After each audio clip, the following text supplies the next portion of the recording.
let's talk about that a little bit because we've seen Democrats outraged over this. Republicans, in large part, and Republicans I've talked to aren't really fazed by this. They don't think it's a big deal. They think, hey, whatever is done with private money, I mean, that's done with private money. White House Press Secretary Caroline Leavitt, she said essentially President Trump isn't breaking with precedent. Other presidents have demolished parts of the White House before and have put their mark on the White House.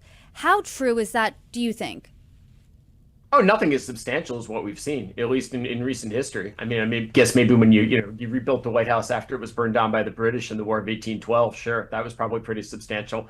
What I was thinking about this weekend, it just came back and hit me. Do you remember the outrage a year or so ago? I guess it would have been a couple of years ago when Lizzo played James Madison's flute, and there was all this conservative outrage that, oh, this important national relic that clearly no one actually knew existed had been used by this musician while she was twerking or whatever, and it was just outrage, outrage. And now it's those same people who were outraged by that are you going to demolish the East Wing of the White Wing?